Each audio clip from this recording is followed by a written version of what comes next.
Oi, gente, e aí, como vocês estão? Tranquilos? Aqui quem fala é o Lucas e bora para mais um react no canal, mais um Tzinho que vocês tanto gostam. Vou trazer canal Manga Q, vou trazer Chapéus de Palha, que o pessoal pediu também, falou que tem umas teorias interessantes. Vou também trazer o Bruno Bandeira, porque provavelmente cada um vai ter uma teoria aí pro suposto amigo do Loki. Lembrando que eu já vi o mangá 1051, 1051, 1151, eu até confundi. De One Piece pelo canal Cronosfera, então as informações que vão aparecer aqui eu já sei, só que as teorias novas eu não sei, então bora conferir primeiramente o canal Manga Q. Go! E Must-Sama é o diabo na Terra. Com poderes que beiram o absurdo e o inominável, finalmente temos um vislumbre do que de fato ele é e como funciona, trazendo assim a real antítese de Nika. E agora tudo começa a fazer sentido porque Oda acabou de deixar uma pista enorme do que realmente significam as falas de Gold Roger de virar o mundo de cabeça para baixo e como isso se conecta ao One Piece. Quer saber tudo? Será que seria isso? Revelações de toda a série One Piece? Então se ligou a falar nisso. A questão que ele fala de virar o mundo de cabeça para baixo, será que seria algo relacionado a isso? Fala galera, Evandro Fusari com mais um vídeo pra vocês. Ó, o careca. Vendo aqui o sorrisão de você. Que capítulo. O Oda acabou de trazer uma das maiores revelações de toda a história. Por que Roger chegou muito cedo? O que significa virar o mundo de cabeça para baixo? O que é uma peça? O tesouro One Piece. E como se conecta o tabuleiro de Must-Sama. Assiste esse vídeo até o final, porque eu tenho certeza que vai explodir sua mente. Se você é novo no canal... Será que ele já sabe o que é One Piece, velho? É bala de cair no like. Antes de eu começar a falar, dá um confere aqui no nosso patrocinador. Galera, eu fiquei chocado porque eu vi um vídeo de uma fábrica de celular inaugurada que não tem humano, tá? É operado inteiramente por robôs e que produz um celular a cada 3 segundos. É realmente chocante. Caralho, o quanto 3 segundos é bizarro, se mano. tornou real. Só que Que em porra meio é essa, às mano? discussões sobre os avanços tecnológicos, uma coisa se torna Bizarro, né? fato. Tem quem chora e tem quem vende o lenço. Tecnologia é o emprego de hoje, porque o futuro é agora. E para você entrar nisso de cabeça e, claro, de forma gratuita... Lula, você me persegue, hein? Caralho, velho. O país se uniu com o Google para fazer uma imersão de IA simplesmente histórica. Nela, vocês vão mergulhar no Gemini, que é a IA mais avançada do Google, e descobrir como transformar ideias em projetos reais usando inteligência artificial. Em 5 aulas totalmente gratuitas, você vai aprender a criar prompts poderosos, automatizar tarefas e desenvolver um sistema de agentes autônomos que trabalham sozinhos, executando tarefas por você. É um passaporte direto para se destacar no mercado, porque legal. Inteligência artificial é uma das habilidades hoje mais buscadas pelas empresas. E claro que você vai ter um certificado de conclusão. Então não perca essa oportunidade, clica aqui no link e se inscreva, porque é por tempo limitado. Corre, senão acaba. Então vamos lá, meus amigos, nossa história de capa começa com um torneio de sumô lá em Hakumai. Mais uma história é jogado para fora por Yamato. Vemos Kawamatsu, tá? Acertamos a localização dele aqui por conta de Hakumai ser o porto de Wano, então faz sentido o Homem-Peixe ficar perto da água, tá? Mas pra ser sincero, verdade. Essa história de capa de Yamato já deu, né? A mais chata de toda a história de One Piece. Já são 35 volumes já deu. E não tem nada de realmente 35 volumes de nada. Eu sei que vai ter alguma bomba perdida por aí, mas até chegar lá se arrastou demais sem qualquer revelação que seja, sei lá, no mínimo interessante. Já a nossa história começa insana. Mas gigantes estão sendo transformados em demônios e isso acaba gerando um efeito dominó, um efeito de caos, porque os gritos dos gigantes sobre demônios aparecendo chegam nas crianças adormecidas que, isso é muito da hora, imaginam também demônios literais e mais monstros de pesadelos emergem dos sonhos das crianças. Mas qual que é a parte importante aqui, galera? É que, de fato, a habilidade Deimu é baseada no jogo Reverse. Por isso que a sua habilidade leva esse nome. Acertamos isso, que tinha alguma coisa do jogo, mas eu confesso que não imaginei que fosse tão literal, que o Oda fosse tão a fundo em conectar simples e prático com o jogo ao ponto de desenhar um tabuleiro de Reverse no mangá. Eu achei bem interessante. Isso aqui é muito e simples, né? Porque pode revelar realmente qual que é o poder de Must-Sama, como quem sabe sendo uma Hito no Mi modelo Otelo ou algo relacionado a isso, porque o nome do jogo Reverse também é Otelo. E assim, qual que é a premissa básica desse jogo que eu nunca tinha nem ouvido falar, tá? Mas o reverse, também conhecido como Otelo, é que cada jogador coloca as suas peças dos dois lados com sua respectiva cor. Um jogador escolhe as peças brancas, outro escolhe as peças pretas. Para avançar no tabuleiro e conquistar a vitória, os jogadores devem colocar peças adjacentes a outras pedras já colocadas anteriormente. E quando a colocação termina com a pedra do seu oponente de cor oposta no meio das duas em uma linha reta, essa peça é capturada e o que acontece? Ela é virada. Daí o reverse, você tem essa reversão de cor, tá bom? O jogo acaba quando todas são viradas, ou seja, quando todas as peças se tornam pretas ou quando todas as peças se tornam brancas. Então o objetivo é transformar as pedras do inimigo na cor escolhida. No caso do Imu, bom, ele controla as peças pretas. E bem, literalmente vemos que os gigantes giram em peças desse jogo para emergirem. Muito da hora. Lembrando que Otelo também é o nome de uma peça shakespeariana que tem temas variados como racismo, amor, ciúme e traição. E tudo isso se conecta às diversas teorias de Imu-sama, de que houve uma traição com Joy Boy, que existe um amor com Lily, o fato do racismo direto com os homens peixe. Então tudo se conecta, né? Muito interessante. O Oda desenhando o tabuleiro aqui, na minha opinião, é realmente incrível, tá? E Imu-sama estava sendo baseado como uma peça do rei de xadrez. Então é possível que as habilidades de Imu sejam realmente baseadas em interpretações de jogos de tabuleiro. Notem que ele pode transformar qualquer um que esteja entre dois demônios aqui. Você vê que Oda ele faz um dos gigantes passando. Ah, é verdade. Você acaba de fato vendo que os outros gigantes que foram transformados, eles sempre estavam entre as duas peças. Caralho, foda. Entre Dory e Brog, deixando o reverse em grande destaque. Mas claro que isso talvez revele que haja uma maneira de capturar ou trazer as peças ou as pessoas de volta do lado branco. Da mesma forma que o Luffy possivelmente pode fazer isso com uma outra forma branca no tabuleiro, que pode ser Bonica ou então muito possivelmente Loki, que se autodenomina o Deus Sol e a sua fruta. Bonica é muito da hora. Então eu acho que se os dois se posicionarem entre um dos demônios, ele acaba voltando, tá bom? Ele volta pro lado da peça branca. Agora, sabe o que é mais insano, galera?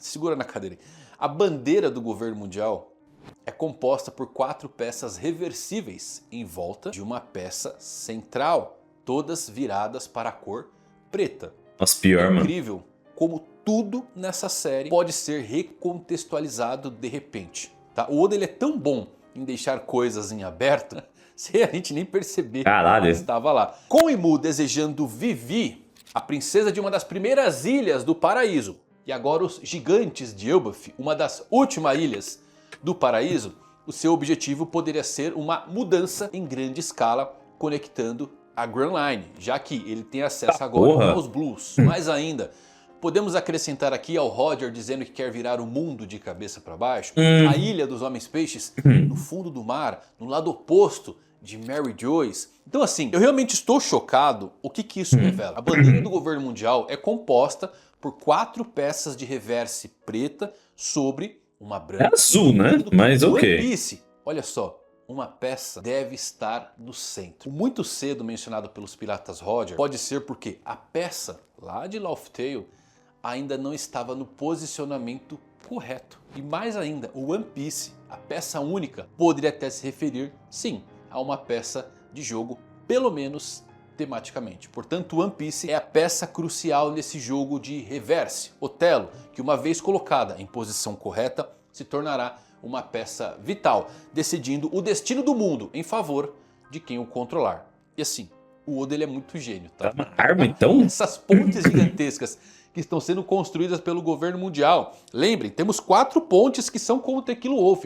Certamente também são peças de reverse gigantescas. Talvez fosse ser inclusive para essas construções, para essas estruturas que ainda não havia acontecido no século perdido. Mas quando chegar a hora certa, One Piece pode ser acionado para capturar e virar algo a favor dos nossos heróis. Então, One Piece provavelmente sim serve para completar essas pontes de alguma forma ou se conectar a uma parte delas. Talvez todas as diversas ilhas que fazem parte do governo mundial sejam peças de um grande jogo reverse. E é por isso que o Luffy, mesmo sem saber, e Imu precisam controlá-las. Talvez assim que uma ilha for cercada com sucesso pelas peças corretas, Imu pode usar sua arma ancestral para apagar o terceiro mundo e Luffy pode trazer o amanhecer. Nossa, não entendi nada. Olhem como faz sentido, né? A forma como... Não entendi nada essa parte. Puta que pariu. Vitórias. Essa Hito no Mi modelo Otelo, vou chamar assim por enquanto, tá? É realmente incrível, porque o jogo em si tem um slogan muito simples que é ser simples o suficiente para crianças, mas desafiador o suficiente para adultos. E tipo assim, galera, esse slogan, isso aqui é literalmente One Piece, como uma série. O que o Oda pensa nessas coisas? É verdade. Ele é brilhante em níveis imensuráveis, ele é realmente genial. Apesar do meme Oda gênio, ele é um QI um pouco elevado para conseguir fazer essas coisas. Vale ressaltar que Shamrock disse aos Cavaleiros de Deus, quando foram convocados, para eles fazerem o quê? Lembram? Eles foram instruídos a fazer disso um jogo. Isso é insano. O Kirin comenta que o tabuleiro já é majoritariamente da cor deles. Ele falou. Eles começam o ataque. Então, regras, jogos, contratos. O diabo é simbolicamente associado a acordos, barganhas e contratos de compra e venda da sua alma. E parece que isso é bem consistente com os poderes demonstrados aqui. Imu conseguiu usar o Grimório e o sangue da vítima, esfaqueando Brog com uma faca antes de atirar no seu braço para obter tanto a tinta para o contrato quanto o sacrifício do corpo para que o poder tivesse efeito sobre ele. E então o jogo reverse começou. Todo o governo mundial poderia se basear nesse poder, o que provavelmente torna tão importante que Dory e Brog matem Jaru aqui e se declarem reis. O que aconteceu com eles provavelmente aconteceu com Harald também. Imu é associado ao governo e à ordem em oposição ao primeiro pirata de Joy Boy, que representa um tipo de caos. É também a antítese da liberdade, tendo que viver sob regras vinculativas e ser controlado por elas. Eu duvido que a história seja tão desajeitada quanto regras boas. Assim, com todo respeito, tá? Mas, puta, às vezes o Evandro ele quer falar tão bonito que não dá pra entender porra nenhuma do que ele tá querendo dizer, velho. Meu Deus. E ruins, mas às vezes o menos é mais. Por Imu é o que torna tudo tão ruim pro mundo. Então, para os demônios voltarem ao normal, eles devem estar entre dois diabos brancos. Luffy e Loki possivelmente devem fazer isso. O governo mundial, Imu, controla o mundo como se fosse um jogo. Eles controlam todas as regras, têm todo o poder e tudo dentro do mundo são controlados pelas suas regras e acaba... Nem tudo, né? Todos os jogadores devem seguir suas regras, com exceção de Luffy, que é a personificação da liberdade e da libertação. Assim, eu entendo, tipo, toda a poesia que ele quer trazer, mas, tipo assim, com exceção do Luffy, a gente tem todo o exército evolucionado que não segue as regras, a gente tem inúmeros personagens, o próprio Barba Negra não segue essas regras. Então, assim, sabe, às vezes eu acho que ele tenta filosofar muito e acaba se perdendo um pouco. Ele não vive sob regras de ninguém além das suas. Com o Gear 5, ele quebra as regras de tudo que ele toca. Eu sinto que eu possa fazer qualquer coisa. É o que diz o demônio Dory e Brog. Eles se sentem muito poderosos, mas eles não poderiam estar mais enganados, apesar da fala parecida com a do Luffy. Eu posso fazer qualquer coisa é falso. Eles só podem fazer o que Imu ordena. Eles estão sujeitos às regras e à ordem do jogo. Eles são simplesmente peças. Peças mais poderosas sob o controle do rei do tabuleiro. Luffy. Posso fazer qualquer coisa. Quando o Luffy diz isso, é verdade. Ele é livre, ele pode fazer o que quiser e tem o poder de fazer. Nada pode impor sua vontade sobre ele. Ele é livre demais e tem força para realizar os seus desejos. Quando o Luffy entra no jogo de Imu, ele é um jogador incontrolável que não segue as regras do tabuleiro. Tá, ok. E o mais legal é, o poder de Imu é um jogo, é infantil. Então ele espelha o poder de Nick do Gear 5. Muito legal, né? Mas continuando, vemos Kirighan usando sua forma híbrida. Legal, um chifre com bem da hora. Comanda os MMA, que são os pesadelos. E que visual irado do Kirin. Homem-peixe. Que ele pegou, porque a cara do animal da fruta é bem pateta. O interessante é que Kirins não são seres malignos. E é engraçado como seu estilo mítico parece muito mais gentil do que o seu rosto real. Sim. O Kirin parece bem implacável, inclusive, né? E o mais insano é... ele parece um híbrido de homem-peixe. Como assim, Oda? Sim, esses dentes aí são característicos de híbridos, como Jack, a Seca, ou Dellinger de Dressrosa, lembram dele? Isso aqui é surreal. O Kirin parece até Gelras. Percebem o precedente disso? Que uma das famílias fundadoras Ou pode ter um peixe entre eles, entre os 20 maiores. Ou o pai do pra caralho. esposa alguma sereia. Lembra, inclusive, que o São Charles, agora na Reverie, queria se casar com Shira Hoshi. Quer dizer, que ia ele pra ela como um brinquedo, né? O Oda é maluco mesmo, porque isso aqui é sem precedente. Agora, olha que legal. Estamos falando aqui também do reverse, peças pretas, peças brancas. A nuvem de fumaça da Zoan desperta do Kirin, ao qual teorizamos preta, que né? representa o despertar. Não. Né? Ela não é preta, né? Não é como a do Gon laranja. Lute. Ela é branca como a de Luffy e Yamato, o que é de fato interessante, porque o reverse, o jogo mostrado... Caralho, é branca, mano. É justamente sobre essas cores, preto e branco se virando. Pode significar que essa fumaça das Zoans despertas pode ir um pouquinho além do que estamos imaginando. Pode conter algo muito maior. Tipo? Mas bem, o Kirin está super empolgado porque o grande Mu está presente e diz que não precisa mais segurar. Ordena a destruição de Elbaf. Agora, uma das coisas engraçadas que eu vi nessa cena é ver a mãe de uma das crianças gigantes. Que é foda! Muito da hora. De pesadelo.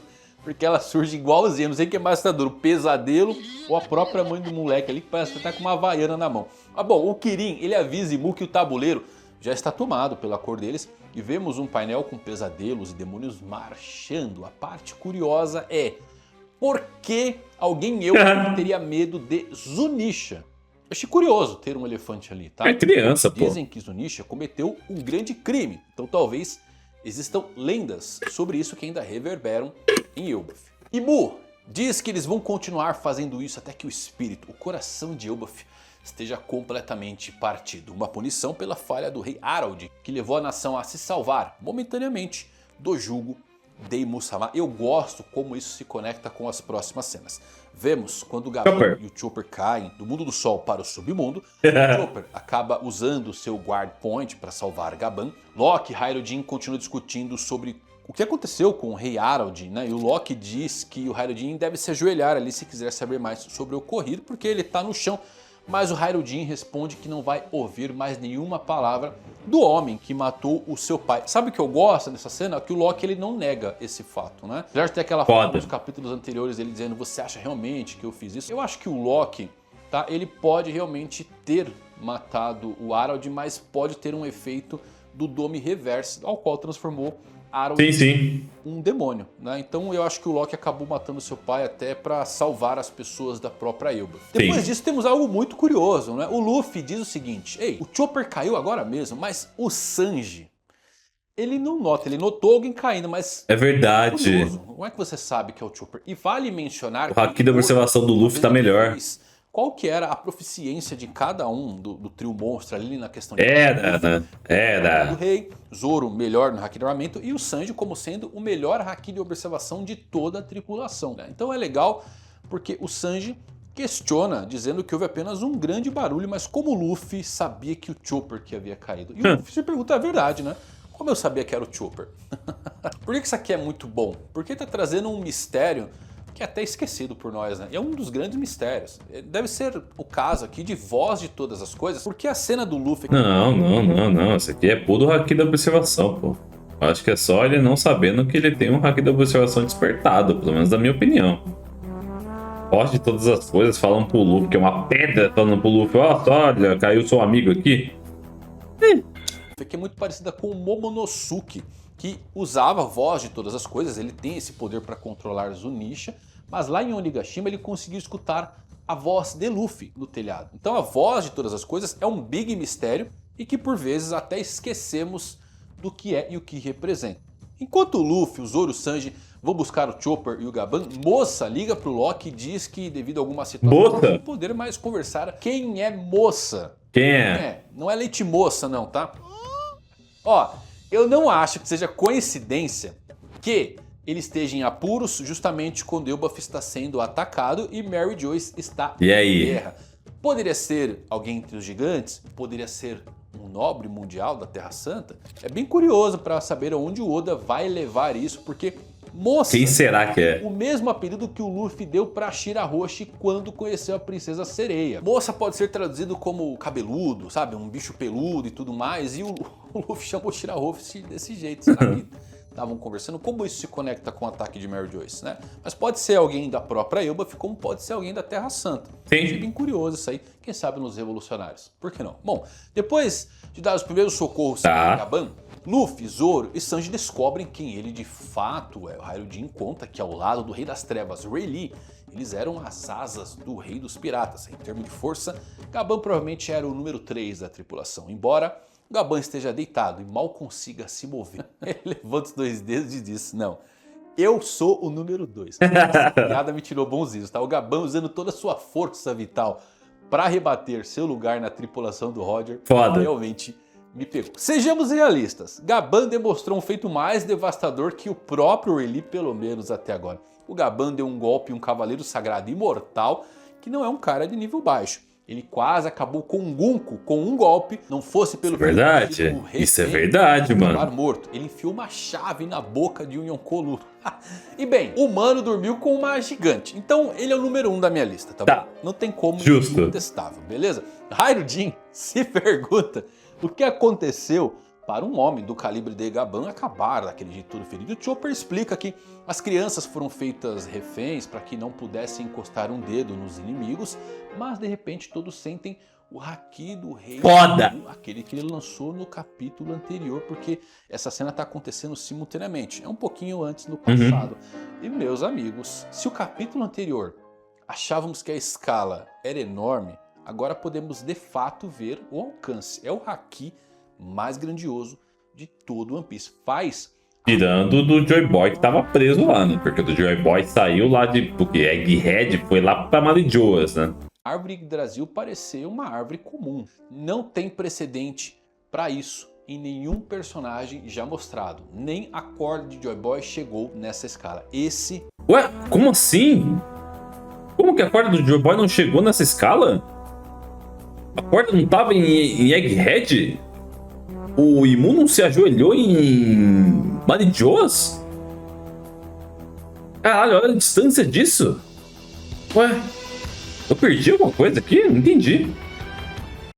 É o haki do Rei Supremo de todo One Piece. E de fato, no ápice de tudo, todos olham para o mundo do Sol, preocupados. Todos exceto Loki, que está gargalhando, porque ele sabe que os gigantes vão precisar do seu poder mais uma vez. Luffy, entendendo a situação apenas pelo grande haki de Imu, é notório, é um pressentimento divino vindo de alguém com uma intuição infinita. É hora das peças brancas fazerem os seus movimentos no tabuleiro desse jogo. Tava na hora já, né? Pelo amor de Deus. Que capítulo, hein, galera? Que capítulo fenomenal. Você já consegue pensar qual que vai ser o nome da fruta de Imu-sama? Coloca aqui nos comentários, tá? Apesar de eu ter citado Akuma no Mi. modelo tela, acho que o Oda não Akuma vai no Mi. caminho.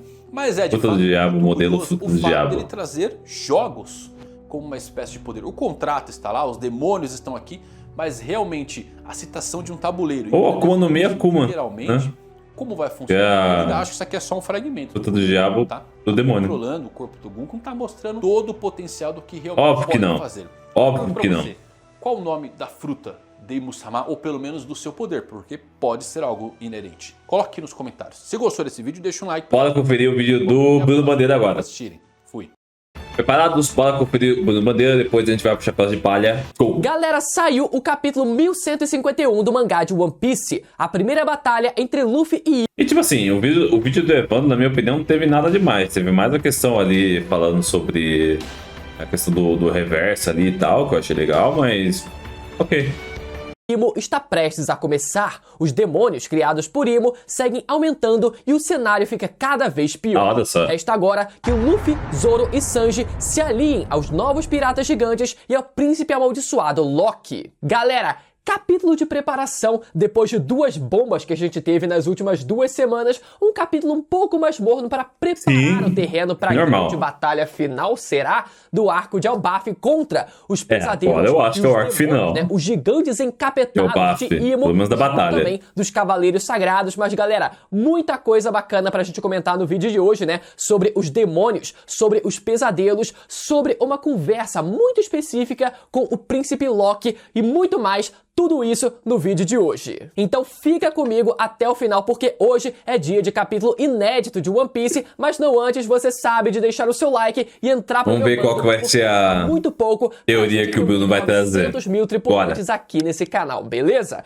Então eu conto com a sua inscrição, com o sininho ativado para não perder os vídeos de One Piece que saem toda semana aqui no canal. Inclusive saiu muito vídeo essa semana. Vamos lá então, porque hoje eu tô empolgado, galera. Mais uma vez, precisamos falar sobre o andamento da história de capa da Yamato nesse capítulo, que não chegou ao fim como a gente teorizou semana passada. Podemos ver que ela se encontra em Hakumai, onde ela participa de um torneio de sumô contra um cara chamado Yokozuna Sukuna não, né? Eu acho que é diferente o nome. O irmão mais velho de Urashima, que é aquele cara que o Luffy enfrenta no começo do arco de Wano. Quem lembra dele? Yamato, obviamente, vence o cara sem problema nenhum, mas o detalhe nessa imagem é que o Kawamatsu aparece e ele já está com o seu chapéu de volta. Bonitinho, velho. A última tarefa ainda pendente da Yamato era devolver esse chapéu e nessa capa podemos ver que isso foi concluído. Capítulo passado, né, foi dito que a peregrinação da Yamato havia sido concluída, mas ainda faltava ela devolver esse chapéu e, na verdade, ainda falta ela passar por uma das ilhas de Wano, caso ela queira repetir os exatos mesmos passos que o Oden fez. E só recapitulando, galera, pra gente poder se situar aqui um pouco melhor, vimos que ela saiu da capital das flores, depois passou por Kibi, depois Kuri, depois Udon, onde ela passa a maior parte do tempo, né? A maior parte da história de capa se passa lá, e agora ela se encontra em Hakumai, que era onde ela precisava devolver o chapéu para o Kawamatsu e devolver a espada do Yasuye para o templo Emma. Legal. Por isso, né, que tem um X marcado em Hakumai quando o Kinemon passa as instruções para ela. Mas, depois disso, ela ainda precisa passar pela última ilha de Ringo, aquele lugar de neve onde o Zoro aparece no começo do arco de Wano. Então, apesar da Yamato ter concluído as tarefas que foram passadas para ela, por isso, né, que foi dito no capítulo passado que a peregrinação dela havia sido concluída, mas ela ainda não concluiu toda a sua jornada dentro do país de Wano. Então, isso significa que ainda teremos mais alguns capítulos acompanhando a Yamato indo até Ringo e depois voltando para a capital das flores. Agora, como eu sempre gosto de lembrar a vocês, vamos torcer para que essa história de capa termine com um puta gancho para os próximos eventos que devem se passar no país de Wano. E vocês sabem muito bem do que eu tô falando, porque eu tô cansado de falar sobre isso. A chegada dos Piratas do Barba Negra para tomar e despertar a arma ancestral. Caralho, ia ser muito foda. Eu sinto que eu sou o único hypando esse momento, mas eu quero muito que ele chegue logo. Agora sim, adentrando de fato no capítulo, começamos vendo o avanço dos gigantes Dory e Brog junto dos outros gigantes endemoniados, perseguindo os demais gigantes que ainda não foram, mas não por muito tempo. Porque no momento em que um deles se encontra entre os gigantes Dory e Brog, ele automaticamente se transforma na sua versão endemoniada também. E nessa hora, podemos ver uma ilustração de um jogo de tabuleiro que explica as regras dessa habilidade de Imo pra gente. Na verdade, galera, essa habilidade de Imo já vinha sendo especulada que se tratava desse exato jogo de tabuleiro pelo fato dela chamar Domi Reverse. E Reverse é justamente o nome de um jogo de tabuleiro com peças brancas e peças pretas, em que você precisa virar as peças do oponente e o objetivo é virar a maior quantidade possível de peças do adversário para a sua cor. E para isso, as peças do oponente são viradas quando são cercadas entre duas peças do jogador atual numa linha reta, seja horizontal, vertical ou diagonal.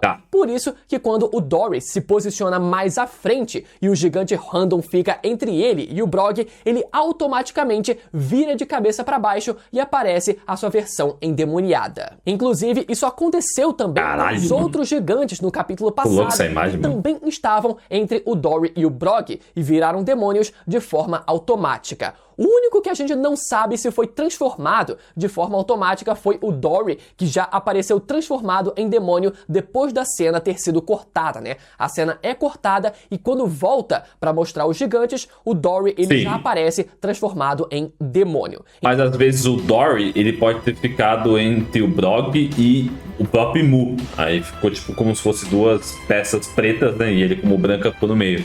Pode então ser. a gente não sabe se ele passou pelo mesmo ritual do Brog ou se ele foi transformado em demônio de forma automática, assim como esses gigantes que aparecem nesse capítulo, depois de ficar posicionado entre o Brog e a Gunko, por exemplo. Afinal, a Gunko também é um demônio e deve contar então, foi o que eu uma falei. peça nesse grande tabuleiro. Então, aqui nesse capítulo, o Oda decidiu deixar isso ainda mais explícito em mostrar pra gente que a habilidade do Domi Reverse da Imo faz referência ao jogo de tabuleiro chamado Reverse. Ok. Esse é um detalhe curioso, porque esse mesmo jogo também apareceu no arco de Wano, sendo jogado pelos agentes Que da hora. Zero, né, que fazem parte do governo e servem abaixo de Imo. Então, olha aí a referência. Foda. Mas esse é um detalhe ainda mais curioso pelo fato dos Piratas das Feras do Kaido possuírem uma temática de jogos. Todos os principais membros do bando do Kaido tinham nomes que faziam referência a algum tipo de jogo, incluindo jogos de tabuleiro.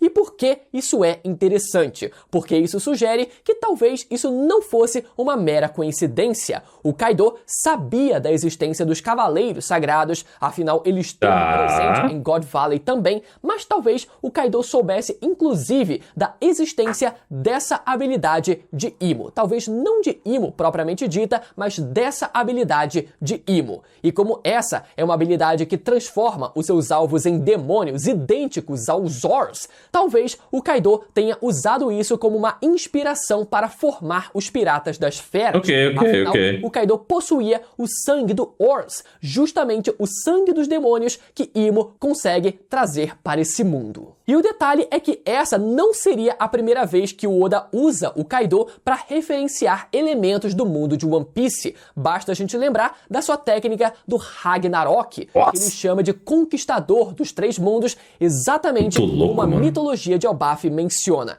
Então, cara, o Kaido, galera, é um personagem sensacional e um personagem que continua se mostrando cada vez mais rico em bagagem e conhecimento de mundo, mesmo depois de morto. Só falta canonizar o Kaido como filho bastardo do Rei Harold, né? Essa pauta tava em meses atrás, infelizmente eu acabei não trazendo aqui pro canal, mas acho que vai voltar. Eu quero muito ainda falar sobre isso. Mas enfim, me empolguei um pouco aqui. Seguindo o capítulo, além do número de gigantes possuídos e transformados em demônio só aumentarem conforme eles avançam pelo país de Elbaf, o cenário fica ainda pior quando vemos as crianças de Elbaf ainda inconscientes, tendo ainda mais pesadelos por ficarem ouvindo os gritos dos gigantes ao redor delas. Como elas ouvem os gritos dos gigantes sobre esses tais demônios, as crianças naturalmente acabam sonhando com demônios. Às vezes pode nem ser sonhar, mas pensar, né?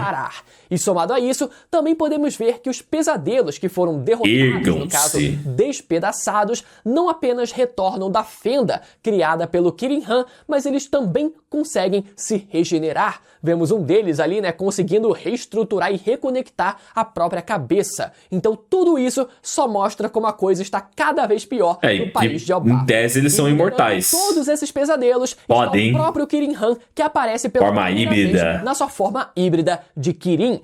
Galera, nessa hora, quando eu bati o olho pela primeira vez, eu pensei, como assim? O Kirin Han era uma gostosa? Ela era uma mulher esse tempo todo? Não, caralho. Eu já ia pedir pra namorar comigo. E isso foi algo que me lembrou uma coisa importante. É homem, que porra. Eu preciso comentar com vocês. O dia dos namorados tá chegando, apesar de eu saber que a maioria de vocês não tem namorada, conseguir uma fica ainda mais difícil quando você é calvo. Parece papo velho, mas fique sabendo que aos 20 anos a chance de queda capilar já é de 20% e ela vai aumentando 10% a cada década que passa. Caralho! Que a Manual tá de coitado dos calvos, mano. Pra te lembrar que você pode tratar a sua calvície tem um segundo de paz, velho. Os caras não tem um segundo de paz. Ou mais avançado. Se liga só, o resultado desses clientes... Continua calvo. Iniciando o seu tratamento com a Manual é sempre muito prático e você não precisa sair de casa. É só você entrar no site, responder um questionário, o médico analisa o seu caso e você recebe a prescrição do tratamento para você. Não precisa agendar consulta e você ainda pode tirar dúvidas ao longo da jornada com suporte online disponível. Então aproveita essa oportunidade acessando o link na descrição e no comentário fixado e lembra de usar o cupom exclusivo e por tempo limitado de 40% de desconto usando o cupom Promo Bandeira. Válido para o seu primeiro pedido pedido, entrega super discreta, frete grátis até a sua casa e você ainda ganha essa bag exclusiva da campanha do Dia dos Namorados. Em tempos em que todo mundo tá ficando calvo, o tesouro One Piece só pode ser uma coisa, cabelo. E ele tá dentro dessa caixa. Mas, voltando ao capítulo, gostaram do gancho? Esse gancho foi bom demais, Foi bom. Parece ser realmente um homem, o que é uma pena, mas o design dele surpreendeu demais a gente. Eu acho que o Oda, ele tem conseguido surpreender cada vez mais. Isso é verdade. Com os cavaleiros sagrados, seja com Shamrock, a Gunko e agora o Kirin Han.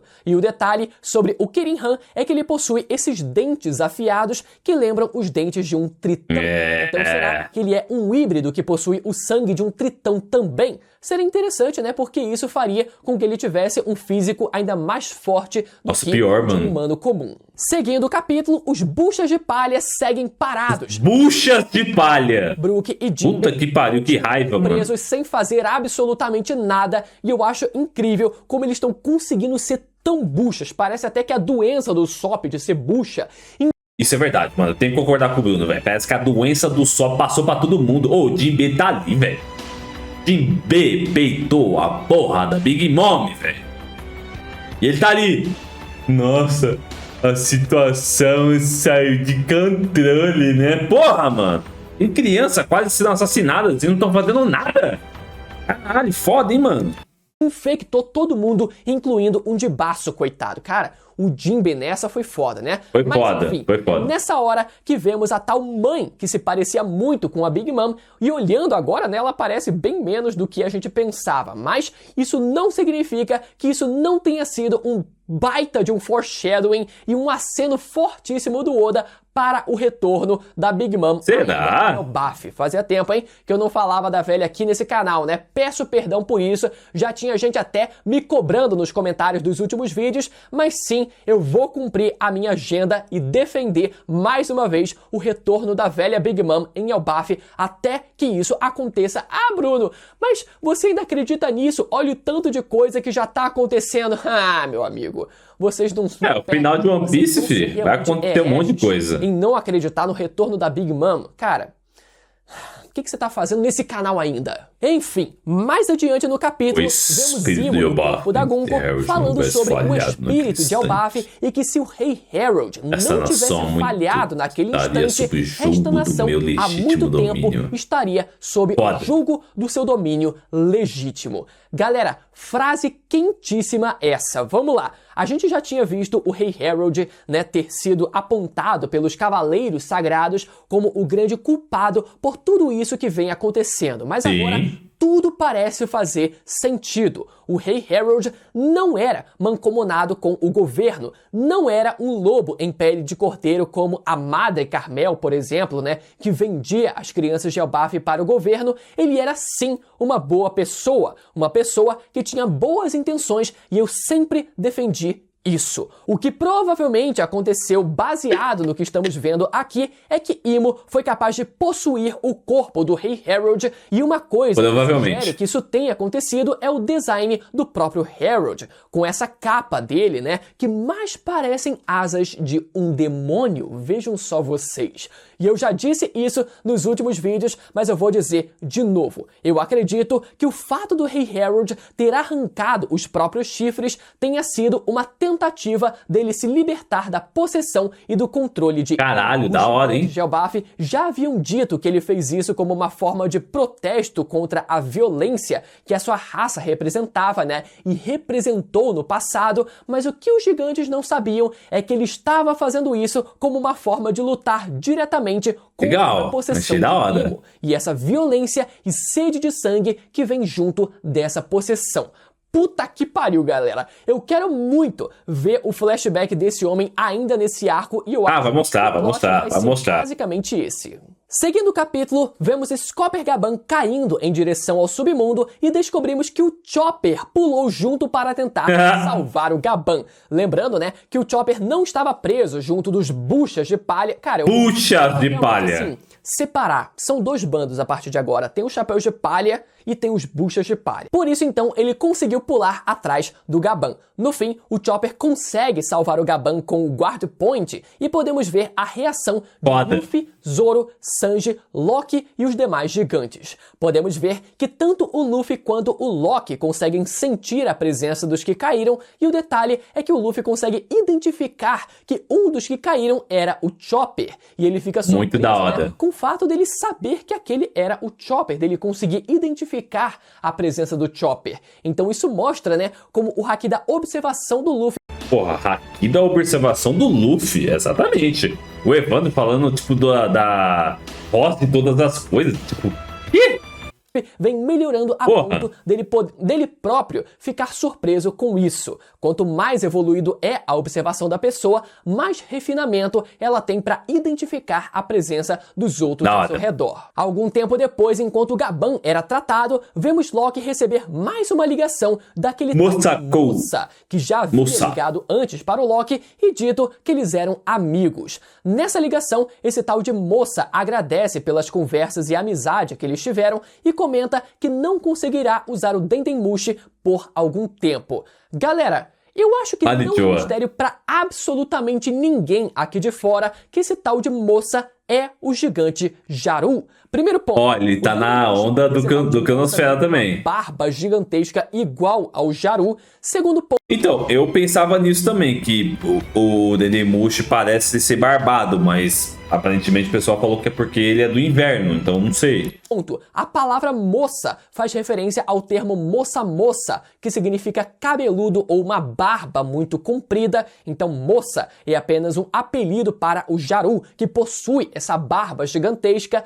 Terceiro ponto, no capítulo passado, vimos o Jaru se preparando para confrontar os gigantes endemoniados, então faz todo sentido que ele esteja se despedindo do Loki antes dele partir para a batalha.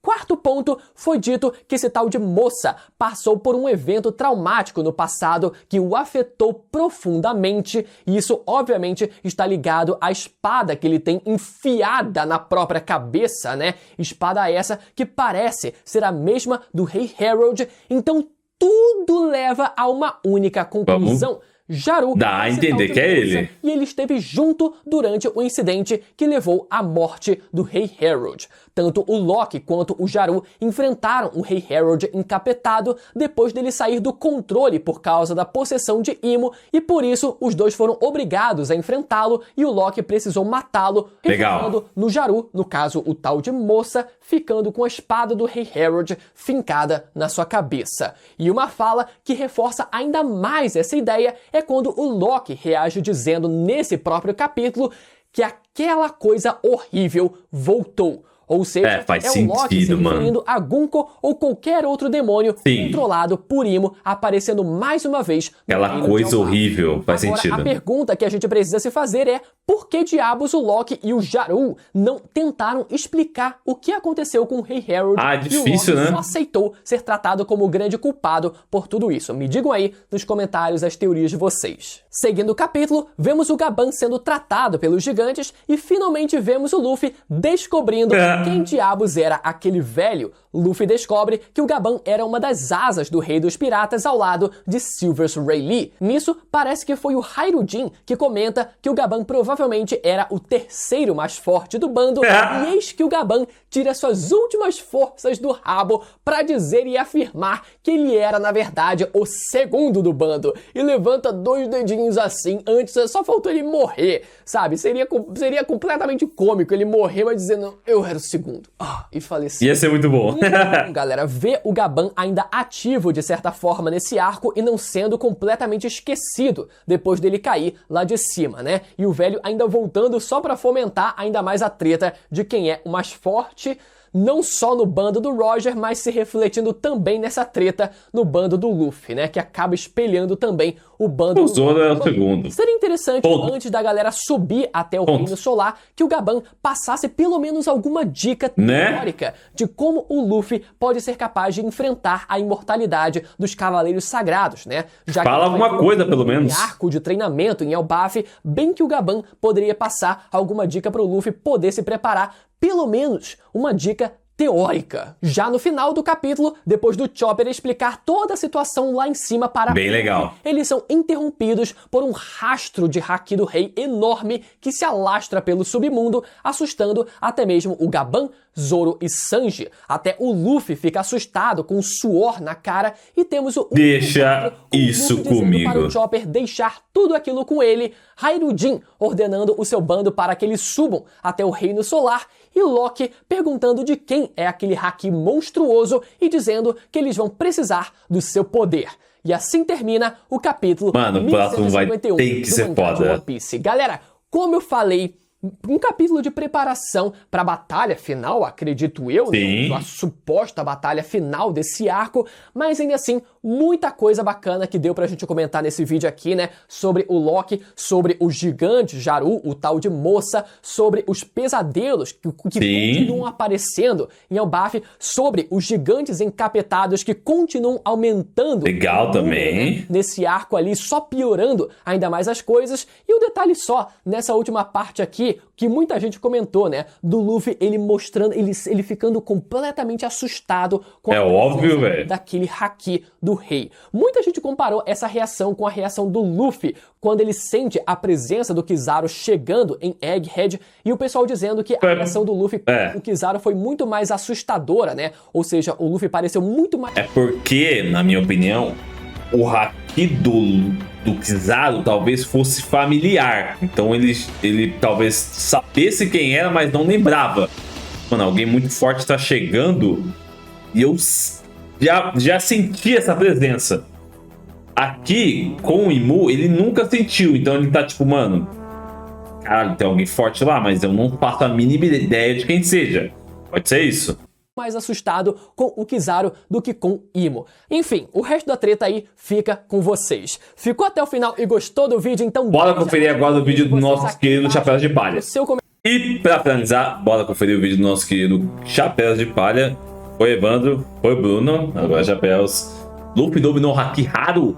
Loki é um psicopata confirmado. A guerra contra o Imu começa. Para que eu nem li o vídeo do Bruno, peço perdão, tá? Mas bora conferir Chapéu de Palha, go! Fala galera, Chapéu de Palha aqui, eu sou o Derek. Eu sou o Lipe e hoje... Derek e o Lipe estão juntos dessa vez. O review do capítulo 1151 do One Piece, que teve detalhes, teve snua, teve porradaria, teve muita coisa interessante. A gente vai comentar aqui pra vocês agora.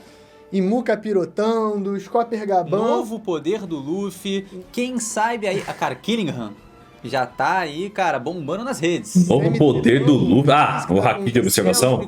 Eu vou explicar. O nível de poder vai mudar pra sempre, porque o Chopper Gaban é o segundo mais forte de todos os tempos. O Luffy tem um detalhe aí pra comentar nisso. Tem dois detalhes pra comentar nisso. O Luffy tá com o haki da observação superior ao do Sanji, finalmente confirmado, ou simplesmente o Chopper não era fêmea, então não tinha como saber. A gente vai revelar isso muito mais já já. Então... E o Chopper não era fêmea? Faz sentido. O Sanji só saberia se ele fosse mulher. O capítulo se inicia com a marcha imperial de Dory e Brog em direção a Yaru. Eles querem e vão tomar posse de Elbaf como seus reis. A arrogância, a soberba desses homens... Tá muito louco o design, velho. Puta que pariu, tá da hora, mano. Sobre os efeitos do Homem Reverse, o Oda tá ilustrando como a personalidade da pessoa muda. Ela começa a cair em tentação, seus desejos mais cruéis, mais egoístas, mais gananciosos começam a tomar conta. A gente sabe que o Brog sempre foi um grande guerreiro, então esse lado mais sanguinário e violento começa a tomar conta da sua versão mais bondosa e carinhosa. O respeito pelos idosos vira, na verdade, um objetivo maior, derrotar um guerreiro que não é mais o mesmo. Isso se torna muito evidente quando ele é questionado por outro gigante, mas mesmo assim ele brada que vai seguir sua marcha em direção ao Yaru, que hoje é um velho decrépito e... safado. Tirando ali do japonês, na essência, brocha. Definhando. Definhando. Definhando é a palavra. Tá. Boa. E já que o Yaru é brocha, isso confirma que o Uruji, com o seu... com a sua... Pera aí, pô, com a sua peça. Simplesmente revigorar Yaru e por alguns momentos... Pera aí, pô. Tudo que for necessário. Tudo que for necessário. Simplesmente, em tempos passados, o seu querido amigo, né, Yoru, que era ali... Cadê a espada na cabeça dele? Era um espelho, tomou porrada numa Big Mom com 5 anos de idade. Morreu, na verdade. Morreu, então, assim, foi selado. o Uruji vai ter um grande trabalho se quiser E a trama continua, ele mostra o Dory também completamente tomado por essa ganância, por essa sede de violência, de vingança, e ele quer ir pra cima do Yaru a todo custo. E aí, né, o Oda bota a gente no lugar de um gigante qualquer, falando assim, sim. Peraí, não faça isso e tal, você não é assim. E aí, a resposta que ele toma é pra ilustrar, tipo assim, cara, o jogo mudou. Quem vocês conheciam Já era. tá mais lá. Agora são os gigantes demoníacos de chifres negros, que talvez seja importante daqui pra frente. E aí, pra ser ainda mais didático, Muito da hora. traz pra gente um tabuleiro de reverse. paralelo ou reverse, né? Que inclusive eu mencionei no meu vídeo de ontem, falando sobre a habilidade de Mu ser inspirada nesse jogo. Agora porra. tá trazendo isso pra tela, né? Para as páginas do mangá e deixando muito claro. Se você estiver entre duas peças negras, Já era. você vai se tornar uma peça negra. Então algo vai ter que acontecer aí, né? No caso, eu acredito que seja o Luffy com seus tambores da libertação, fazendo com que as pessoas que viraram demônios, na verdade, tenham sua essência ali revertida da reversão, ou seja, voltando a ser Legal. o que eles são, puros, pessoas boas e do bem, tal como Dory e Brog. Com esse foreshadow baseado no jogo, isso já gera uma dúvida na gente. O Nika vai libertar as pessoas simplesmente desfazendo o pacto, ou vai ter uma espécie de um pacto reverso? Nicantes aliados pra fazer um exército de Nikas Terceira ali. Guerra Ninja Chakarada Kill, cuidado. Ontem falei, Cuidado. com isso, gente, vamos com calma. Pra mim, Naruto tá versão vai ser- chegando. Cara, as peças já eram brancas como o Oda tava mostrando ali. Tá. Pegaram o Dome Reverse, viraram peças pretas e agora o Luffy vai de alguma maneira quebrar essas correntes de pacto, né, através de ser o deus da libertação. Então, pra mim, bem encaminhado, Legal. vai ter E a a batalha de liberdade território. é como você é, né? Em teoria. Exatamente. É. Não é Seu você estado ser normal. enfim. Então se nica quem quiser se nicar. Eu acho que essa que é a graça. Eu acho Tá. que o Oda já representou isso com a Bonnie. Então eu também fico com essa Foda. A interpretação Bonnie, de que ai, vai a Bonnie é tão linda. o que aconteceu e não Isso. vai nicar as pessoas. Mas, já pra garantir todas as bases, Vamos preparar você o ouviu coração. aqui que Vamos existe esse preparar o mundo. coração. Você ouviu aqui que existe esse mundo, porque realmente a metáfora do tabuleiro é forte. Tá. É isso. O gigante que se opôs rapidamente já foi revertido. Eu Quando me ele volta, sinto ele tá tão completamente forte. Doidalhão. topando matar o Yaru, se tornar um ganancioso e principalmente Aqui, ó. se sentindo Tá bem porra, filho. com a transformação. Prazer de se lidar, de se entregar. Os bichos tão bravos, Também filho. está representado aí. O Oda Ué. tá representando essas tentações de uma maneira positiva para os sentimentos da pessoa que está causando mal. Isso também é importante. E o Oda não faz a gente esquecer que os gigantes estão lutando ainda. A Ripley Então, chama pelo nossa. filho, a gente vê que eles ainda estão presos. Super lutando. Somers, Super. Pela habilidade da Seta da Nossa. Gun, que tá possuída pelo Imu, mas ainda tá com a passiva funcionando. E agora a gente passa pra uma coisa Foda. muito interessante.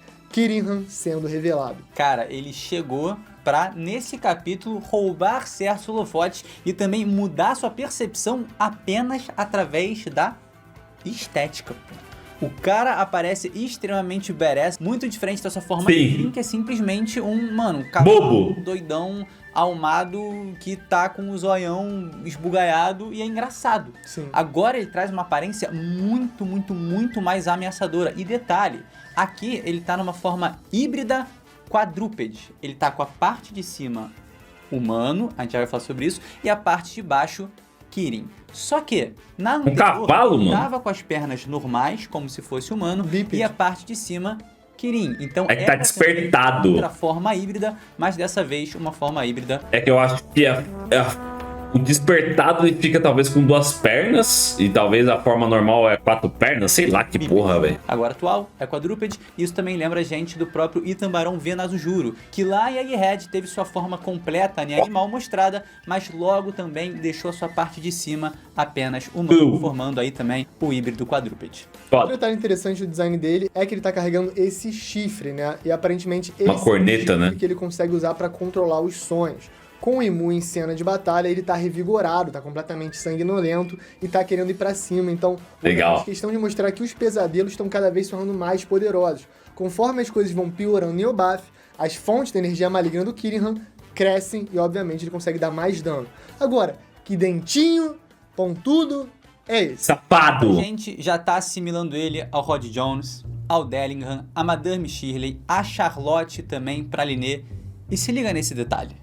O sangue mais raro de One Piece é o SRH negativo. Nossa. Quase não tem personagem com esse sangue. E esse sangue, inclusive, também tem alguma coisa a ver com, abre aspas, realeza, né? O Sanji tem esse sangue e é um sangue muito raro. Os irmãos deles também têm, beleza e tudo mais. Só que os outros personagens que têm esse sangue são os Yetico Brothers, que a gente não sabe de absolutamente nada, o Fisher Tiger, que era um tritão, que tem um sangue raro e é importante pro plot dele, e também os outros dois são Pralinê e Dellinger, que remetem muito ao Killingham. Qual é a ideia aqui?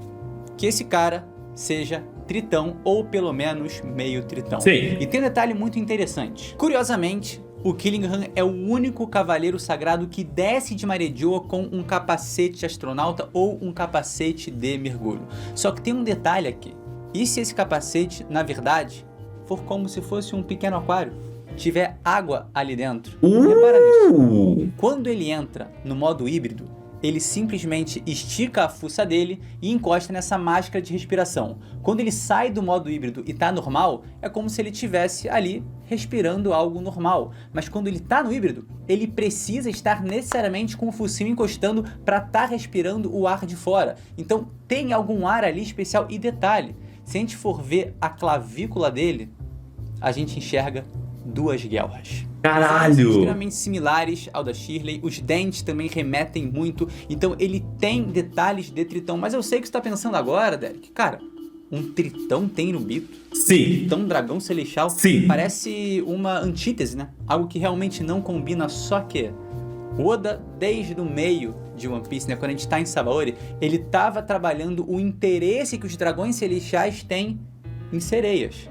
A gente vê isso com a Cammy, no leilão de escravos, que ela é, cara, o grande prêmio ali da noite. E a gente também vê quando a Shira Rocha vai pra Marejoa, em que ela é cobiçada ali, cogitada. Então por que não pode ter havido em algum momento alguma sereia que foi sim comprada, que foi sequestrada? E aí já sabe, né? E acabou engravidando de algum Tenryubito, e o Tenryubito pegou o filho pra cuidar de alguma forma, talvez escondendo essa questão das guerras, talvez escondendo que ele era de fato... Não, acho que não tem como esconder, eu acho. Real, visto as similaridades que Killingham e Mochifu têm com os tritões.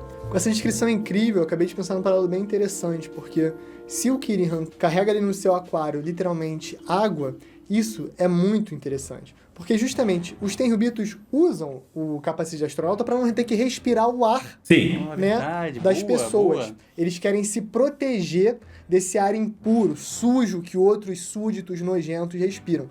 E o Killingham desce de Marejoa e ele também não quer respirar esse ar. Mas por ser tritão, ele coloca água dentro. Foda. Então, a ironia toda não é sobre exatamente a matéria ou o ambiente que você vive, e sim sobre o preconceito que você tem no seu coração, porque não importa o meio ou o elemento, você simplesmente não vai querer participar do mesmo lugar. A não ser que seja pra destruir, pilhar e matar. E é exatamente isso que o Killingham tá representando. Caralho, foda, mano. Ele ser um tritão cavaleiro sagrado, seja um ponto ainda mais forte pra representar, como uma ideologia maior do que simplesmente as aparências físicas superficiais que a gente trata. Bem legal. Não necessariamente um homem-peixe precise de água pra respirar, né? O Arlong. Não, mas é essa que é a graça. Mas é o símbolo. Exatamente, é o símbolo. Essa que é a graça. E como, mesmo jeito que um Tenryubito não precisa do ar na bolha pra respirar. Entendeu? Então não importa.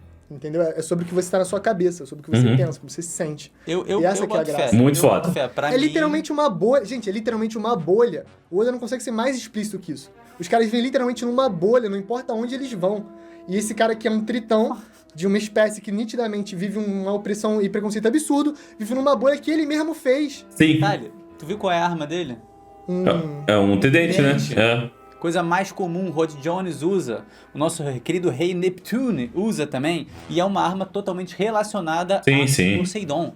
Então assim, cara, pra mim, pelo menos meio tritão esse cara é. Sim. O conceito dele ser um dragão celestial que tem sangue de homem-peixe, pô, foda. É muito bacana. Dá pra trabalhar bem legal esse personagem, bem ele legal, chegar bem como legal. Killingham talvez indique que ele nunca mostre a verdadeira face dele por Marejoa. Talvez ele tenha... É verdade. Ele só é mostrou quando o Imu apareceu. Ele é um dos Cavaleiros Sagrados. Ele já chegou disfarçado. Mas talvez tenha um burburinho ali por trás, porque ele é de uma outra raça e tal, ele sofre esse preconceito. O Oda é típico de trabalhar essas coisas, mas mesmo assim, nesse momento, ele tá representando como pra esse cara, isso não importa. E agora que o Imu tá lá, ele tá se sentindo empoderado. O grandão tá lá, Empoderado a ponto de mostrar a verdadeira feição dele. Tem muitas camadas aí que podem ser trabalhadas, a gente ainda tá na superfície, mas é bem interessante. Cara, não importa a raça.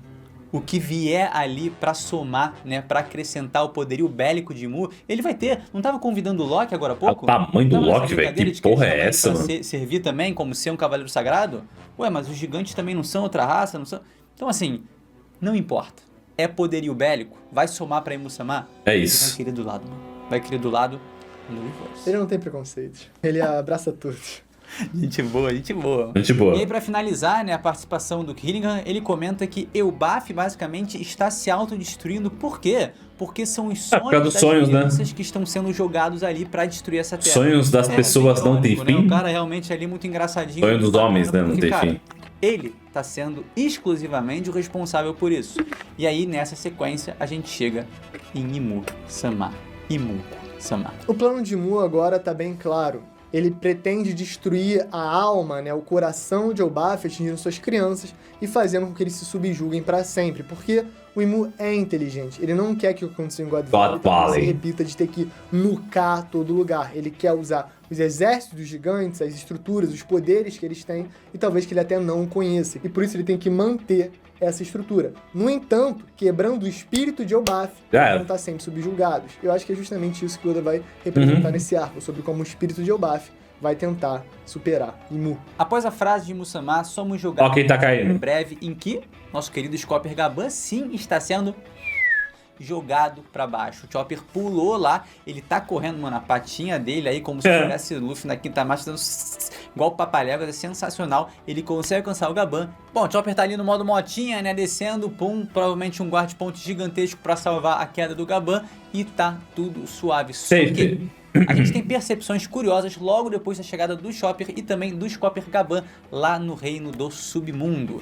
Isso aqui... Mas você pode ver que, tipo assim, os caras até pulou a parte dos buchas de palha, tá ligado? Porra, bizarro, né, mano? Tipo assim, metade da tripulação do Luffy ficou totalmente inútil, tá ligado? Você nem fala, você nem comenta, porque não significa nada. Precisa ser comentado, porque o Luffy parece estar despertando, ou pelo menos desenvolvendo melhor, um novo poder. A gente já tem um precedente pra isso, porque tem uma hora que o Chopper cai da Giant Jack, muitos metros de altura, mas ele não toma dano nenhum, porque ele entra no Guard Point. Então, mesmo a 10 metros de altura, ele consegue pegar o Gaban, ativa o Guard Point superior agora, mais de 2 anos depois, e recupera-se da queda. No entanto, o Luffy sente que é o Chopper, e começa a sentir também outras vibrações do Haki, que de alguma maneira identificam uma pessoa a milhares de metros de distância. Isso nitidamente é um outro nível de poder. Ou será que é o desenvolvimento de algo que a gente já sabia? Provavelmente algum nível mais avançado do Haki da Observação, alguma outra vertente da voz de todas as coisas, ou alguma habilidade que... Não, eu acho que é Haki. Como o Luffy, né, com todas as habilidades e questões que ele tem. Simpatia gigante. Exato, consegue sentir, porque o Chopper não é também um qualquer, né? É um Nakama próximo, e talvez essa afinidade tenha conectado um Haki ainda mais avançado. Então é muito provável que seja isso, bonitinho, né? O Luffy com um grandíssimo Haki da Observação reconhecendo o Chopper, ou talvez reconhecendo o Chopper através da voz de todas as coisas. Antes disso, a gente tem uma conversa entre o Hajirudin e o Loki, que basicamente resume os eventos do capítulo 1143, quando eles falaram sobre o passado entre o Harold e o Loki e o rumor de que o Loki matou o próprio pai. Só que qual é a grande questão disso? É comunicação. O problema é comunicação. Por quê? Cara, eu vou falar, o Loki é um babaca. O Loki é um babaca. Mesmo ele tendo passado por tudo, por esses traumas, ou o que a gente tá assumindo que ele passa, ele não tem capacidade de se comunicar que nem um adulto. Então, ele começa a sacanear, matei mesmo, acho que eu mataria ou não mataria? É que ele não quer, filho, ele quer que se foda. Ajoelha que eu falo, ajoelha que eu falo. E aí o Hajirudin, obviamente, já é um assunto sensível, já tem anos de ressentimento, fica puto, e aí eles não conseguem resolver nada, nem chegar em nenhuma conclusão de quem matou ou não matou. Ele quer se passar por vilão. Eu não colocaria o Loki pra agir dessa maneira se ele de fato tivesse tivesse matado o Harold a sangue frio. E pelas evidências do Imu, isso não deve ter acontecido. O que só me deixa mais confiante pra falar que o Loki é um babacão mesmo, que deve ser super difícil de lidar com ele, porque no momento mais tenso, mais difícil, ele completamente cortado, ele tá sacaneando o Hashirudin, falando que foda-se, vai precisar de mim, né? E mexer no ego, porque assim, ele fala, pô, ajoelha que eu te conto. E o Hyrule, ele tem um sonho, como a gente viu no Dressrosa, de ser o rei de Elbaf. Então, pô... E quem é que vai... E quem é o maior rival dele pra isso? O Loki. O Loki é um babaca máximo. Ajoelha. Babaca máximo. Ele se acha o cara que tem que liderar Elbaf. Foda, isso é muito da hora. O Hashirudin um bosta. Então fica gerando essa tensão... Olha, mas ele achar o Hashirudin um bosta é justo. Fica gerando essa tensão entre os irmãos... E justamente é disso que gera toda a incerteza, todo o enredo suspeito de Elbaf, que vai ficar mais claro mais pra frente. Eu acho que pra mim já tá bem claro que deve ter acontecido. No entanto, é gostoso também ver esses momentos de tensão e tal. O Loki sendo babaca é divertido, eu acho massa. Eu acho muito louco. Pra mim, o Oda virou e falou, o Hyrule tem que perguntar isso. Perguntou. O Loki vai responder? Não. Pode responder. Mas, pô, eu posso virar e botar assim, sim... na verdade, quando eu cheguei lá, o pai tava endemoniado, encapetado pelo Imu-sama, tava com chifre, tava todo ruim e tal, eu tive que matar ele. Não. Segura. Óbvio que não. Mas aí o Loki não ia estar preso há 6 anos. Então. Com o Elbaf todo dia. Se ele fosse um bom comunicador, nada disso estaria acontecendo. É por isso que o One Piece é tão brilhante. Os personagens estão sempre reféns deles mesmos e das suas personalidades. De maneira muito distinta e nítida, assim. Então o Oda é muito gênio nessa parada de construir personagens. O Loki é um babaca muito amável. Brabo. E aí depois a gente tem um diálogo entre Loki e Moça. A gente só sabe que Moça é uma figura que remete a barbudo, peludo, felpudo, mas a gente não sabe exatamente a maneira de falar específica, se é velho, se é homem, se é mulher. A gente ainda tá nessa dúvida. Mas, nitidamente, esse tal de Moça tá falando que é uma despedida ali, tá vai dar ruim ao Loki, tá um tom de tchau, vai ficar difícil a situação e tal. E o Loki ali tá mostrando uma preocupação genuína, não quer que se meta em confusão de novo. Mais uma vez, o Oda lembra que o Loki é um babaca, e aí logo depois mostra como o Loki, na verdade, se preocupa Brabo. com uma pessoa a ponto da Gerd chamar a atenção do Loki e dar uma sacaneada nele por isso também. Então, vamos relembrar do que aconteceu com o Rei Harold e o Loki. A gente sabe que o Road passou pelo castelo junto com os Chapéus de Palha e tinham vários esqueletos de gigantes ancestrais, com chifres negros e tudo mais. Sim. Muitos até, em uma quantidade assustadora. Só que você pensa, beleza, é a guarda real do Rei Harold e teve uma grande guerra ali. Será? Pois é, será? Como o Imu fala no final do capítulo que o Rei Harold falhou, como o Loki lutou contra o Rei Harold, como o Yaru viu e como tinha cadáveres de dezenas de gigantes ancestrais, pra mim, esses não eram verdadeiros gigantes ancestrais. Seriam gigantes demonizados, Derek? É óbvio. O Imu corrompeu a guarda real, os gigantes do castelo de Elbaf, e também deve ter corrompido o Rei Harold, só que, obviamente, o Loki, com seu nível de poder brutal... Caralho, mano. Certamente uma cena muito trágica e emocionante, teve que lutar contra todos, e o seu último oponente foi o seu próprio pai. Foda. Aí é tempo do Yaru chegar e ver esse fragmento de cena e começar a acreditar em tudo que não fazia sentido. O Loki, obviamente, é um babaca e deve ter tido dificuldade para conseguir navegar aquela situação naquele momento, o que resultou em toda a confusão dele fugir de Elbaf odiar ele, de ficarem ressentidos com a morte do Rei Harold e até do Shanks, sem nem saber, ter capturado um dos heróis, de certa maneira, e devolvido para Elbaf. Claro, com todos felizes, menos o Loki, que é um babaca e ninguém liga. Cara, é simplesmente genial esse roteiro. Eu acho que a maneira que foi construída essa conspiração é bem interessante. Eu posso estar errando em alguns pontos, mas eu tenho quase certeza que esse é o cenário que se desenhou para Loki não ser exatamente vilão e não ter matado seu pai, mas ter matado seu pai. Agora eu quero aproveitar o gancho ali da transformação de outros gigantes em gigantes demoníacos, que é o seguinte. O Yaru, quando ele é apresentado lá no passado da Big Mom, ele é notavelmente menor. Notavelmente menor. Inclusive no Viricard, que é uma informação que pode mudar, é dito que ele tem 20 metros e meio. Ou seja, parecido ali com Dory Brog. Só que, ao vermos um do lado do outro, a gente nota que o Yaru é muito, muito maior. Como se fosse 3 vezes maior. Duas, vai. Ali de um gigante demoníaco de Imu-sama. Será que ele passou em algum momento por essa transformação e o tamanho dele se manteve? Não, é que Oda proporções. Simplesmente Oda proporções. Pode ser, mas... Eu não consigo usar o tamanho de gigante como evidência, mas meu cérebro buga. Pode ser. É proporções de Oda. Eu não vou descartar isso. Eu não vou descartar isso, Mas pode ser. Pode ser. Ele pode ter, inclusive, ele é tão maior que esquecido. todos os outros, né? Quem sabe ele era um gigante ancestral e foi o único poupado porque talvez ele não tenha morrido. Era forte. Então, pela espadada na cabeça, sobrevida de alguma maneira. Exato. E aí, simplesmente, ele retornou ao normal e falou, cara, aconteceu algum chablau ali, o Loki é o único vivo, tá todo mundo morto, o rei tá morto, a culpa é do Loki. E só pra saber, o Loki não era um cara normalzinho, que todo mundo, ai meu Deus, o que aconteceu? O Loki sempre foi uma pessoa gananciosa que queria comandar Elbaf, que queria ir contra o próprio pai, provavelmente fez o casamento com a Lola e com a Big Mom, não só por amor, mas inicialmente pra espizinhar o pai, por essa questão de, tipo assim, sangue gigante, porque eles odeiam a Big Mom. Tem várias camadas aí de relações interpessoais da família real de Elbaf que são muito interessantes. A Jurudin sempre de canto, óbvio, olhando tudo, chateado, porque ele quer participar, mas não tem nível de poder pra participar. E é bastardo. E é bastardo. Pro gigante, tá? Pro gigante. E na sequência, os Chapéus de Palha vão encontrar com seu companheiro Chopper, que tá cuidando lá do Copacabana, que pro choque do Luffy, não é ninguém mais, ninguém menos que uma das asas do antigo rei dos piratas, Goldie Roger. Um grande momento, a gente tava nessa expectativa. Quando eles descobrem, é incrível, mas o coitado do Gaban tá num estado deplorável, porque ele acabou de ser perfurado pela... A gente vê o Luffy ali comentando sobre o Shanks, mas o comentário que chama mais atenção aqui é o do Hairudin, falando, cara, esse cara era conhecido como o terceiro mais forte do bando do Roger. E aí, cara... Errou! Mentiu! Faz o Copacabana. Fake news, olha só.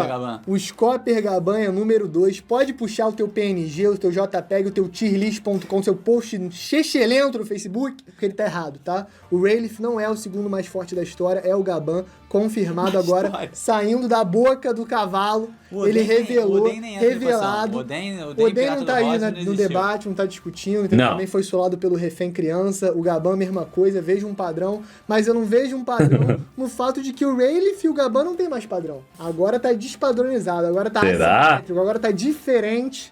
E quem a gente achava antes que era o Rei das Trevas, na verdade é o de óculos escuros. Eu gosto tanto dos dois que eu vou me isentar de opinar. Isentar? Tá isentão? Não, isentar? Tô isentão. Tá isentão? Tô isentado. Tudo bem, Lipe, pode estar azeitado aí, mas o fato é apenas um. O Oda tá, obviamente, fazendo uma referência à grande rivalidade. Claro, o Zoro, as asas do futuro rei dos piratas. O Zoro número 2. O rei dos piratas. Exato. Tudo suave na nave. Nitidamente, o Zoro espelha o Rayleigh e o Copacabana espelha o Sanji. Teoricamente, né? Por isso a gente tem esse momento bem engraçado que o Copacabana tá tendo que defender a posição dele, porque todo mundo conhece o Rayleigh como mais forte, assim como meio que todo mundo conhece o Zoro como mais forte. É o Oda fazendo essa brincadeira bem clara, e eu acho que é bem legal embarcar nela, porque no fundo, se você é brincadeira. Tá ligado, eu acho que significa só que não importa, entendeu? Cada um acha que é mais forte e nunca vai ser provado. E valeu. E é legal a gente ver cada vez mais essa conexão clara, né, entre as asas do Roger e as asas do Luffy, porque eles têm semelhanças em certos elementos e símbolos, mas são completamente diferentes. Muito diferentes. O Zoro e o Rayleigh são muito distintos em vários aspectos.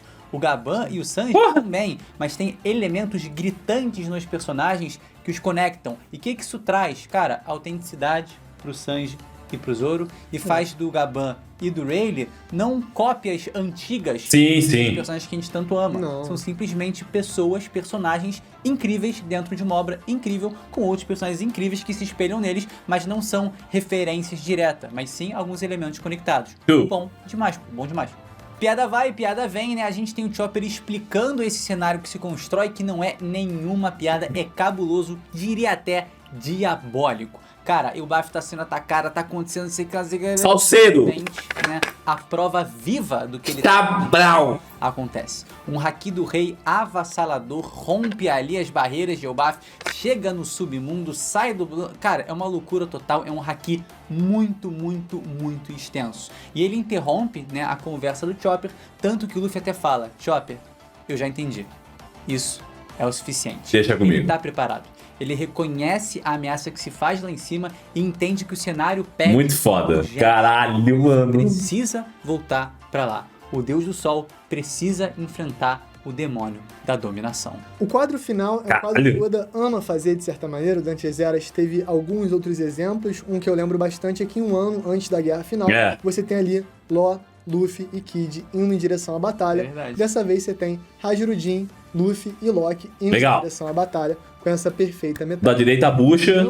O que é bem curioso eu tinha comentado, né, como o Loki é bem babacão e agora ele tá super feliz porque o nível de poder absurdo dele vai ter que ser usado contra um vilão que ele já deve estar querendo se vingar há um bom tempo, quem sabe até 13 anos, porque no fundo talvez ele entenda que o Rei Harold tivesse sim sido controlado por esse próprio inimigo. Verdade. Quem sabe vendo os poderes do Homem Reverse seja exatamente o gatilho pra gente entrar no castelo de Aurus 13 anos atrás e entender exatamente o que aconteceu entre Rei Harold, Yaru, os guardas que... Ia ser da hora, de repente, ele falando, você matou meu pai! Puta, ia ser muito louco. Da questão.